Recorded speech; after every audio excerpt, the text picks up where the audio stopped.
Bonjour à tous et merci de suivre Ailleurs dans le monde. Le Premier ministre haïtien, Ariel Henry, dont les gangs et une partie de la population réclamaient la démission, a annoncé lundi 11 mars quitter le pouvoir alors que le pays est en proie à une profonde crise sécuritaire et politique.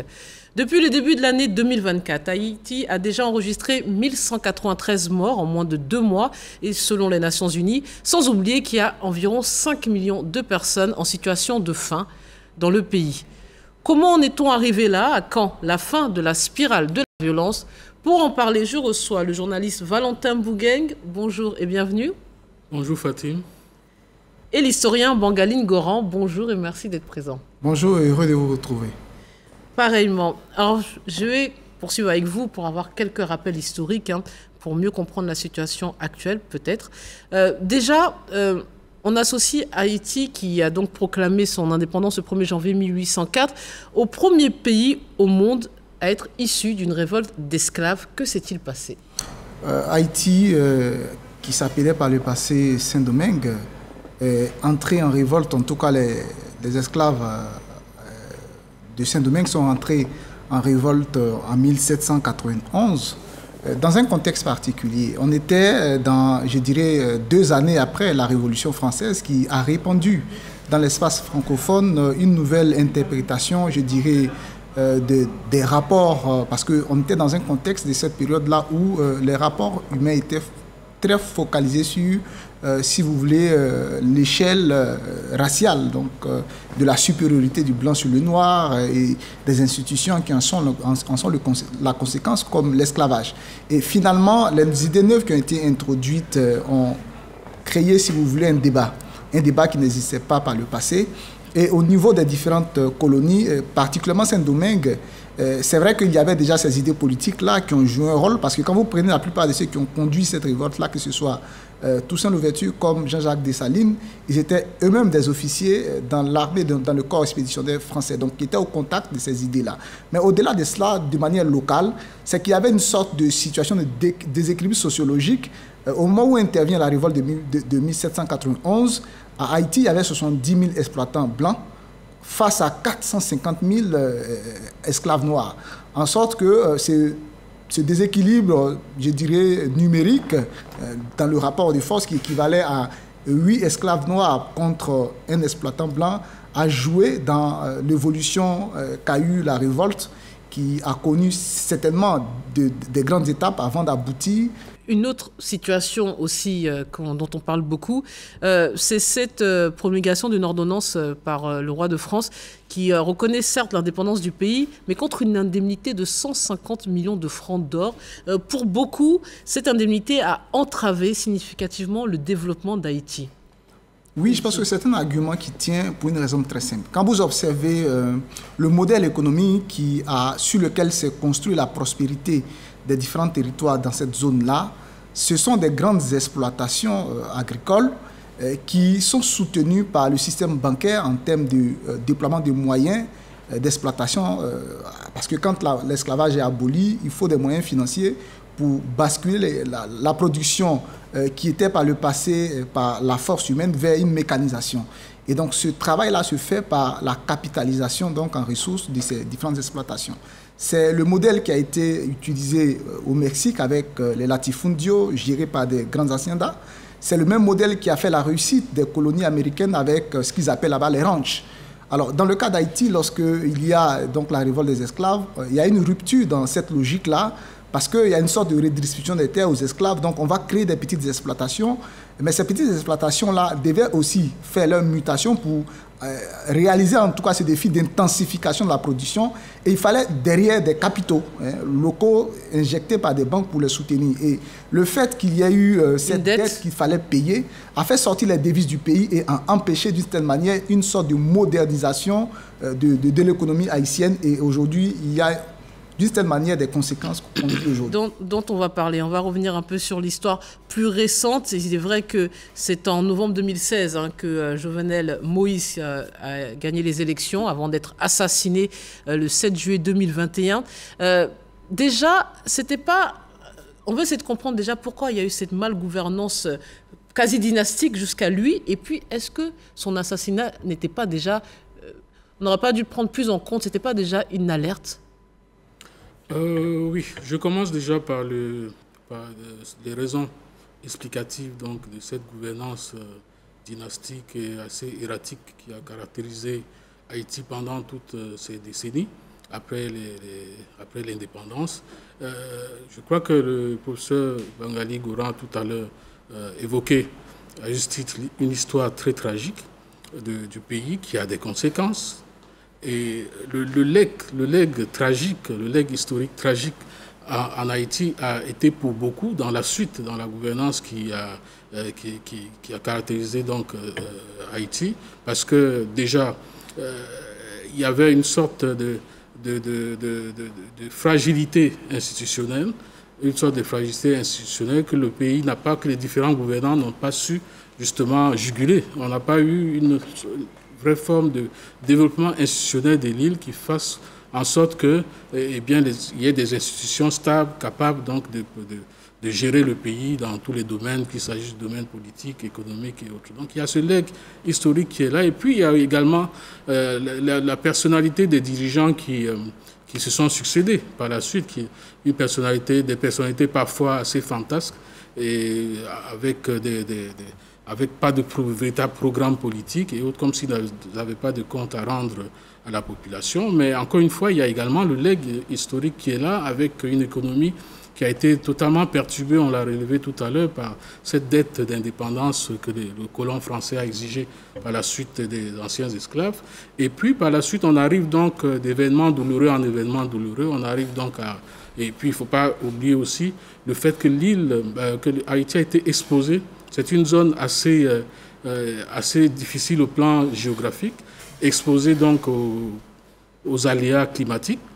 Et évidemment, à des conditions météorologiques extrêmes, c'est un endroit du monde où les ouragans sont fréquents, les tremblements de terre aussi, avec tout ce qu'il y a comme désolation et qui donne parfois l'impression d'un éternel recommencement pour tout régime qui arrive, fût-il animé de bonnes intentions. Alors on arrive de fil en aiguille donc à l'élection de Jovenel Moïse, qui est perçu comme un nouveau départ. On se dit que bon, les choses vont aller mieux, c'est une élection démocratique et autres. Le dirigeant semble être en mesure de tenir le pays, sauf que là aussi, après, au fur et à mesure, on se rend compte que c'est pas facile, parce qu'il y a le legs historique, il y a la réalité avec les gangs qui sévissent dans le pays, notamment dans la capitale. Il y a donc tout ça qui fait que finalement il est assassiné. Et quand il est assassiné, ça aurait dû, comme vous le soulignez tantôt, ça aurait dû être un véritable coup de semonce pour dire, bon là, il faut qu'on prenne véritablement les choses en main. Bon, je veux parler et du pays, et des cadres du pays et de la communauté internationale, mais ça ne s'est pas produit. Et après l'intermède des difficultés de succession entre le Premier ministre qui était intérimaire et le Premier ministre qui avait été nommé mais n'avait pas encore eu à former son gouvernement, après cet intermède, on est rentré véritablement dans la poursuite d'une situation chrysogène qui a débouché donc sur la démission du Premier ministre. On va, si vous le permettez, rejoindre notre correspondant à Haïti avant de poursuivre cet échange. Michel Joseph, qui est co-directeur à l'information de Radio Caraïbes. Michel Joseph, bonjour. Déjà, qu'est-ce qui a déclenché ce nouveau cycle de violence à Haïti récemment? Alors bonjour Fatim, bonjour à toutes et à tous. Comme vous l'avez si bien mentionné, depuis quelques jours, Haïti fait face à une vague de violence sans précédent. On dit sans précédent parce que pour la première fois, les violences ont pris une telle ampleur en Haïti. Depuis pratiquement 2 semaines, des bandits armés défilent dans les rues de la capitale haïtienne, notamment des bandits qui appellent à la démission du Premier ministre Ariel Henry. Et depuis 2 semaines, la population haïtienne vit la peur, avec la peur au ventre, et des personnes sont obligées de quitter leur domicile face à la fureur des bandits qui pillent, des bandits qui assassinent et des bandits qui incendie des commissariats et sous-commissariats dans la capitale haïtienne. Des entreprises ont dû fermer leurs portes, des institutions publiques et privées ont dû fermer leurs portes. C'est vraiment une situation de tension qui règne depuis quelques semaines dans la capitale haïtienne. Alors, il faut dire que des bandits qui sont regroupés au sein d'une coalition qui s'appelle G9. Donc, ce sont des groupes armés de la région métropolitaine, dans les bidonvilles et dans des quartiers. Alors, ils ont fait front commun pour attaquer des bâtiments publics, pour attaquer des commissariats et des sous-commissariats. Et il faut rappeler, la semaine écoulée, des bandits ont envahi le pénitencier national, qui est le plus grand centre carcéral du pays. Il y a aussi le centre carcéral de la commune de la Croix-des-Bouquets qui a été vandalisé, où il y a l'évasion de plusieurs centaines de prisonniers, des prisonniers qui sont aujourd'hui en cavale. C'est une situation assez inquiétante dans la capitale haïtienne. Alors, comment les populations ont accueilli la démission du Premier ministre? Alors, il faut dire, s'agissant du Premier ministre haïtien, Ariel Henry, qui est au pouvoir depuis l'assassinat du président de la République, Jovenel Moïse, c'était en juillet 2021. Le Premier ministre Ariel Henry, qui n'arrive vraiment pas à conduire le pays à bon port. La semaine écoulée, le Premier ministre avait effectué une visite au Kenya. Il faut dire que le gouvernement avait demandé à la communauté internationale d'intervenir en Haïti pour aider le pays à faire face à cette situation de violence qui sévit dans la capitale depuis plusieurs années. Donc le Premier ministre actuellement qui n'est pas au pays, il était allé au Kenya pour finaliser, je peux dire, cette coopération avec les autorités kenyanes. Eh bien, le Premier ministre qui n'a pas pu retourner au pays, et c'est en son absence que la situation de violence a amplifié dans la capitale haïtienne. Donc, plusieurs secteurs de la vie nationale n'avaient cessé d'appeler à la démission d'Ariel Henry, qui, ils estiment, n'est pas en mesure de mener la barque du pays. Depuis l'assassinat du président Jovenel Moïse, et le Premier ministre lui-même qui est inculpé dans cet assassinat, eh bien, plusieurs secteurs n'avaient cessé de demander ou d'exiger le départ du Premier ministre Ariel Henry. Bon, pour répondre à la question, c'est une démission qui est accueillie favorablement, non seulement au sein de la classe politique, mais aussi au sein de la population haïtienne. Donc, cette population qui est aux abois avec l'assaut des bandits, avec une insécurité, mais vraiment exagérée ces derniers temps. La crise politique qui ne fait que s'envenimer également pendant cette période. Donc, pendant le Premier ministre qui avait tenté de rentrer au pays la semaine écoulée, il n'a pas pu, malheureusement. Le Premier ministre était retourné, avait tenté dans un premier temps de rentrer au pays en passant par la République dominicaine. Les autorités dominicaines qui avaient refusé l'accès au Premier ministre, qui, dans un second temps, est retourné à Porto Rico, où il est séjourné depuis 2 semaines. Et c'est de Porto Rico étant que le Premier ministre s'est adressé à la nation pour annoncer sa démission. Donc le Premier ministre, dans son adresse à la nation, explique qu'il va rester, son gouvernement est démissionnaire certes, mais son gouvernement va rester en poste jusqu'à l'installation du conseil présidentiel, comme c'est en discussion avec les dirigeants de la CARICOM à la Jamaïque, où les dirigeants et les acteurs haïtiens essayent de trouver un consensus pour mener la barque du pays. Encore ce conseil présidentiel de transition qui fait couler beaucoup d'encre en Haïti. À quoi ressemble finalement le quotidien des Haïtiens ces dernières semaines? C'est une population haïtienne qui est aux abois. Et aujourd'hui, une population qui se voit obligée de quitter son domicile. Les habitants quittent leur quartier pour aller se réfugier dans des abris, dans des écoles. La population qui est obligée de prendre d'assaut des institutions publiques comme des écoles ou d'autres institutions, des locaux d'autres institutions publiques. Donc, c'est une population qui vit la peur au ventre. qui a peur vraiment des réactions des bandits. Dans certains cas, une bonne partie de la population est restée cloîtrée chez elle, et surtout dans les quartiers populaires où la population n'arrive pas vraiment à se déplacer par peur de représailles, notamment du côté des gangs armés. Donc, c'est une population qui attend aujourd'hui un mieux-être, une population qui espère vraiment que les dirigeants puissent trouver un consensus pour mettre fin à cette escalade de violence un peu partout à travers le pays. Et c'est la situation, pas seulement depuis 2 semaines, mais depuis quelques années, surtout dans certains départements et notamment le département de l'Ouest. Merci à notre correspondant depuis Haïti. Alors, monsieur, juste avant, on parlait de la prolifération des gangs, du développement difficile sur le plan économique de ce pays et bien sûr de ce qui aurait dû sonner l'alerte, l'assassinat de l'ancien président. Comment vous l'expliquez là aussi? Parce qu'il y a le legs historique, mais est-ce que ça peut tout justifier? La plupart des pays ont eu une histoire difficile, compliquée. Je pense que Haïti, c'est ce qu'au niveau des relations internationales, on appelle le type de pays d'État failli. Et généralement, à voir de plus près, les critères qui entrent en ligne de compte quand on parle d'État failli, c'est à la base, donc le premier critère, c'est le fait que cet État-là a eu une faillite d'abord économique.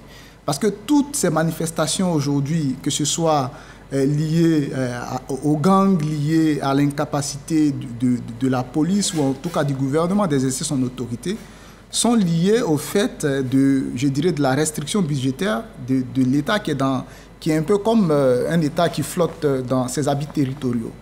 Et donc, le modèle économique haïtien, parce que si on veut trouver une solution, il ne faut pas limiter la question à des facteurs politiques, il faut remonter aux facteurs économiques.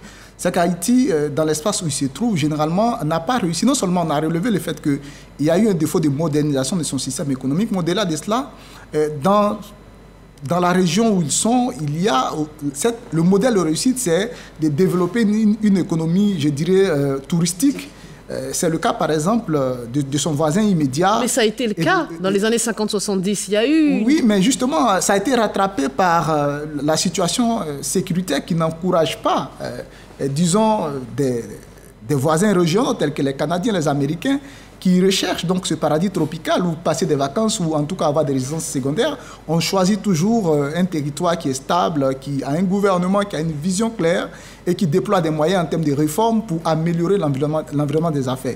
Et cela a manqué à Haïti. Ça a été un problème de gouvernance qui a créé des conséquences économiques qu'on n'a pas su gérer et qui aujourd'hui a conduit à cette situation qui est devenue pratiquement une crise à la fois, qui s'est superposée à une crise institutionnelle, une crise sécuritaire et au-delà de tout ça, une crise sociale. Je pense que ce qui se passe aujourd'hui à Haïti, disons, a été déjà vu ailleurs, que ce soit en Somalie, que ce soit dans le nord du Mali, partout où l'État s'est effondré, il y a eu une sorte de, sur la dépouille de l'État, de l'émergence de ce qu'on peut appeler de vautours sur la dépouille de l'État. Et les dépouilles à Haïti, ce sont des gangs. Et la difficulté de pouvoir gérer le problème, c'est que ces gangs-là bénéficient de la complicité de certains acteurs de l'État qui sont censés contribuer à apporter la solution. La plupart de ces gangs-là sont liés aux partis politiques. Vous décrivez une sorte de corruption généralisée, des zones de non-droit. C'est à ça que mène, c'est l'origine de cette crise sécuritaire qu'il disait. Oui, peut-être pas forcément l'origine, mais l'une des manifestations de cette crise sécuritaire, c'est la prolifération des gangs. Et comme l'a si bien développé, quand l'État n'est plus en mesure d'assurer ses missions régaliennes, notamment de sécurité, notamment d'administration sur toute l'étendue de son territoire, eh bien on arrive à une faillite totale de la gouvernance qui permet donc de laisser proliférer des sous-groupes armés. Et la difficulté, justement, à les éliminer aujourd'hui résulte de la connivence de ces groupes avec des acteurs politiques, avec, à un certain moment,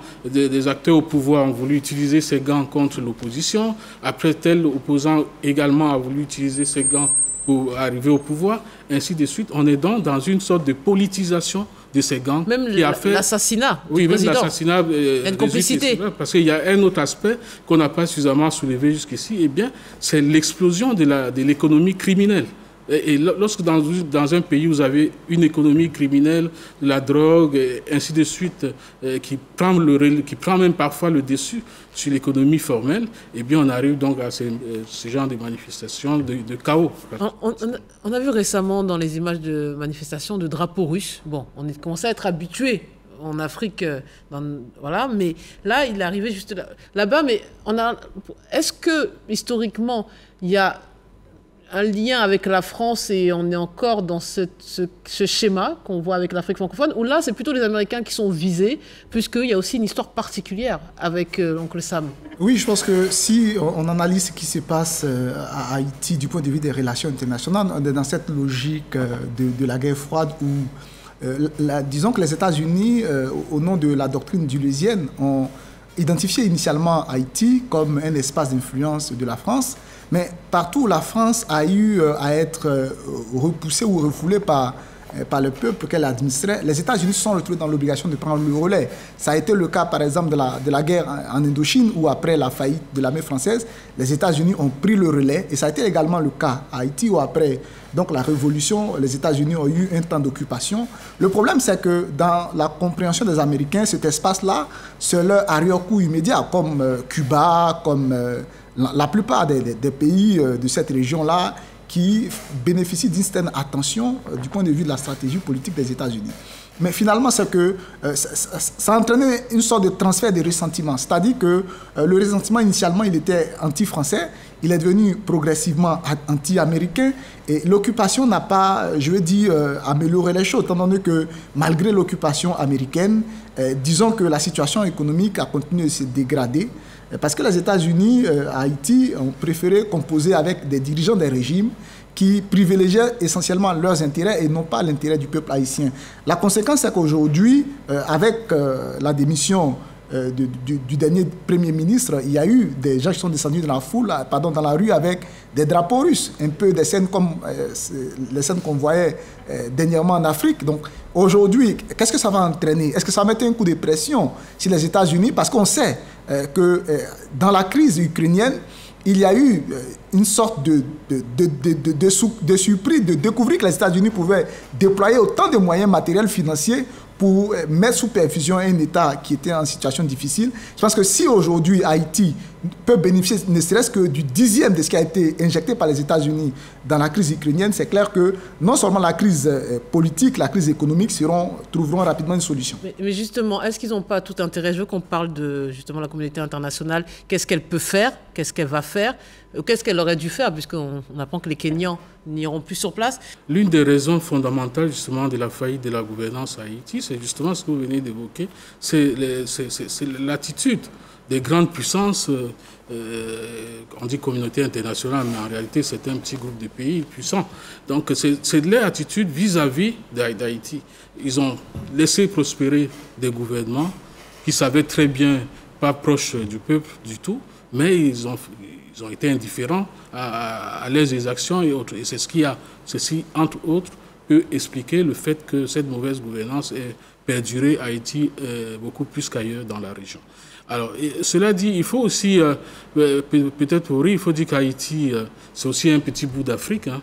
Vous savez, c'est un pays qui a été largement constitué par des esclaves venus d'Afrique et qui a une symbolique forte.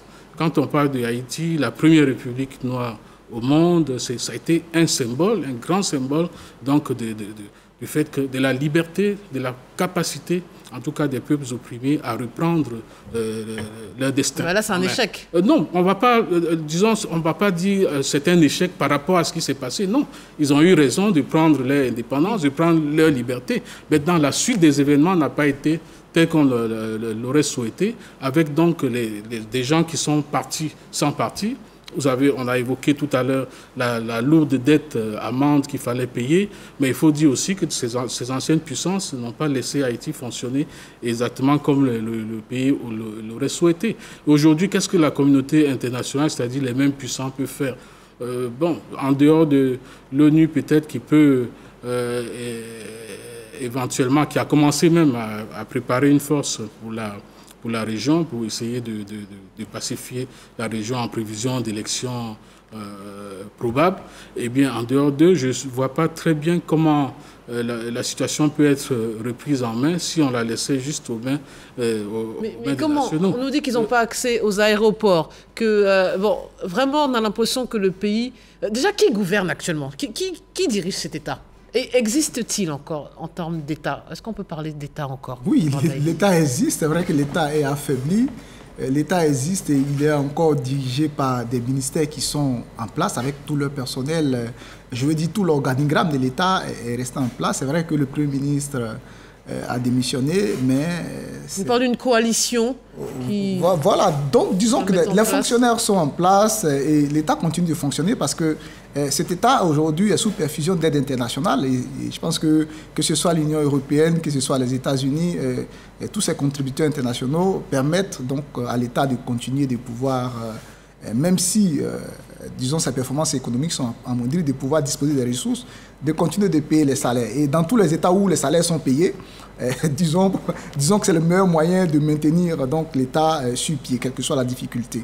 Mais je pense que pour l'avenir politique d'Haïti, aujourd'hui, il est clair que avant qu'on ne parle d'élections, qu'on ne parle de vie politique en tant que telle, il faut pacifier l'espace. Et pour pacifier l'espace, on ne peut pas le faire avec une armée qui est en sous-effectif, qui est en situation de déséquilibre, je veux dire, des moyens en termes de personnel, de moyens matériels, par rapport à des gangs qui sont dans une région qui est une sorte de zone tampon entre un espace des consommateurs de drogue et l'espace de production. Donc, c'est un pays stratégique. Je veux dire aujourd'hui, le rétablissement de l'état de droit à Haïti n'est pas seulement une affaire d'Haïtiens. Il faut projeter Haïti dans un espace régional où il y a plusieurs intérêts qui sont en jeu. Les États-Unis aujourd'hui n'ont pas d'intérêt à laisser Haïti s'effondrer. Tous les autres pays de la région n'ont pas intérêt à laisser Haïti s'effondrer. L'Association des États d'Amérique du Sud s'est dernièrement réunie sur le cas. Les États-Unis également ont lancé l'alerte au niveau de leurs frontières du Sud pour renforcer la sécurité. Donc bref, tout le monde est conscient que ce qui se passe à Haïti a un lien avec la région. Donc c'est une raison pour que la communauté internationale prenne les bonnes mesures, allant dans le sens de la pacification. Mais au-delà de ça, je pense qu'il faut un plan Marshall. Parce que si le fond du problème, c'est la faillite économique du modèle de développement haïtien, si on ne réinjecte pas des capitaux pour relever l'économie, même si on pacifie l'espace politique, et les gens ont toujours faim, il est clair qu'ils vont finir par céder aux instincts de survie dans 5-10 ans. Donc je crois qu'il faut, au-delà d'envoyer une force d'intervention pour pacifier, il faut un véritable plan Marshall pour relever l'économie haïtienne. Mais quel serait l'intérêt, je vais être un peu cynique, des autres États? Parce que ce que vous nous décrivez, c'est la crainte des réfugiés, des célèbres réfugiés haïtiens qu'on a connus historiquement. Donc à part fermer les frontières et sécuriser leur propre pays, pour quelles raisons ces États iraient faire ce plan Marshall dont Haïti a tant besoin? Oui, c'est une bonne question. Est-ce que Haïti compte aujourd'hui véritablement aux yeux de ces pays-là? Est-ce qu'Haïti compte, en tout cas, de telle sorte qu'on puisse arriver à un plan gigantesque, comme l'avait été le plan Marshall à l'époque pour les pays européens au sorti de la guerre? Est-ce qu'Haïti compte véritablement? C'est ça la grande question. Et si, à cette question, les Haïtiens eux-mêmes ne répondent pas, alors il y a un problème, parce que nous sommes dans un cas d'espèce, donc de Haïtiens eux-mêmes qui semblent ne pas avoir suffisamment conscience du basculement total, de l'effondrement total de leur pays et de la nécessité d'y mettre un terme aujourd'hui. Alors, la floraison des gangs, l'intrusion des politiques et autres, tout ceci fait en sorte qu'il ne s'agit pas seulement même de plan Marshall, il faut même déjà un plan civique pour les politiciens haïtiens et autres, pour leur faire comprendre la nécessité de dissocier, de sortir totalement de l'économie criminelle et de la politique criminelle. Et sans cette prise de conscience des Haïtiens eux-mêmes, je pense qu'on ne sera pas sorti du tunnel. Ah ben, ça sera les mots de la fin. Encore un pays qu'on va suivre de près. Merci infiniment, messieurs, pour tous vos éléments de réponse. Merci à vous de nous suivre et bonne suite des programmes sur RTI.